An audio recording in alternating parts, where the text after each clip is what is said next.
मैं आपको एक सेंटेंस देता हूँ, राम इट्स मैंगो। अब अगर मैं आपसे पूछूं कि इसमें सब्जेक्ट कौन सा है, वर्ब कौन सा है और ऑब्जेक्ट कौन सा है, तो शायद आप में से कई लोग बोलेंगे, सर पढ़े तो थे लेकिन क्लियर समझ में नहीं आया। अगर आपका भी आंसर ऐसा है तो सच बताऊं, भारत के 90% स्टूडेंट यही मिस्टेक करते हैं। वो ग्रामर को रटते हैं, समझते नहीं। लेकिन ट्रस्ट मी दोस्तों, आज की इस वीडियो में मैं आपको ऐसा तरीका बताने वाला हूँ, आप किसी भी इंग्लिश सेंटेंस को 3 सेकंड में तोड़कर समझ सकते हैं और यही स्किल आपको इंग्लिश बोलने में पावरफुल बना देंगी। तो वीडियो को ध्यान से देखिए, क्योंकि इस वीडियो के एंड में मैं आपको एक ऐसी ट्रिक बताने वाला हूँ जिससे आप किसी भी सेंटेंस का subject, verb and object easily पहचान सकते। तो दोस्तों मान लीजिए आप कोई मूवी देख रहे हैं। हर मूवी में 3 पार्ट होते हैं, hero, action and target. Hero जो होता है वो विलन को मारता है, बहुत बुरा होता है ना। फिर आप सोचते हैं कि हीरो कौन है, एक्शन क्या है और टारगेट कौन है। जब आप इसे थोड़ा और समझते सोचते हैं तो आपको समझ में आता है जो मार रहा है वो हीरो है, जो मार खा रहा है वो है टारगेट, और क्या कर रहा है हीरो, मार रहा है मतलब वो एक्शन है। कुछ इस तरह ही इंग्लिश के सेंटेंसेस होते हैं, जैसे कि राम इट्स मैंगो। यहाँ हीरो कौन है, राम। एक्शन क्या कर रहा है, ईट, एंड टारगेट क्या है, मैंगो। बस टॉपिक खत्म है। अब तक जितना बताया उतना कॉन्सेप्ट अगर क्लियर है तो खत्म है, टॉपिक खत्म।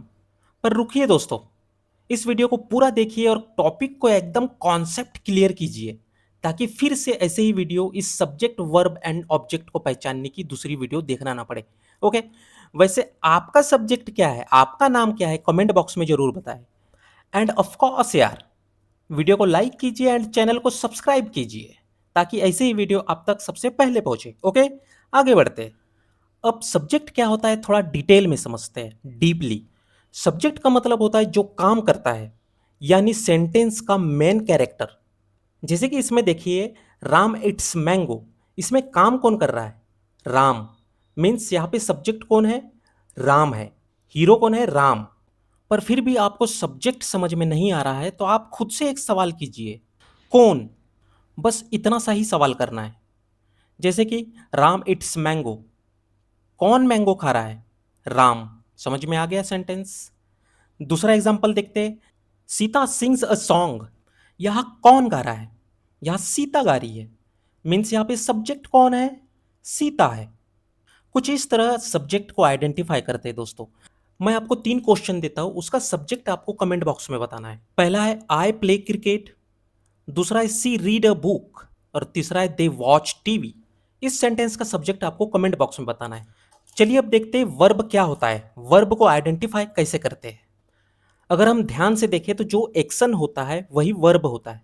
इसी एग्जांपल से समझते हैं, राम इट्स मैंगो, राम क्या कर रहा है, राम खा रहा है, इसलिए इट्स यहाँ पे वर्ब है।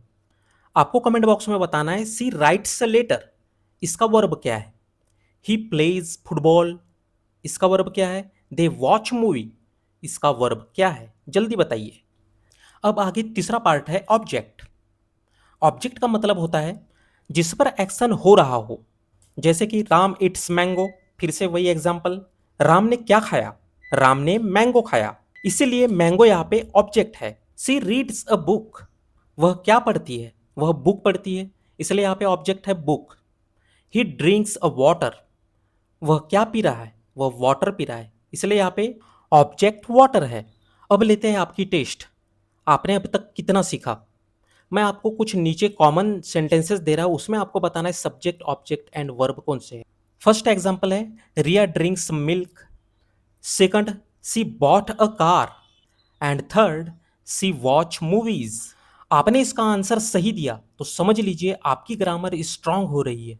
अब मैं आपको एक सीक्रेट ट्रिक बताता हूं। जब भी आपको सब्जेक्ट पहचानना हो तो सेंटेंस में वर्ब ढूंढिए, फिर पूछिए यहां एक्शन कौन कर रहा है।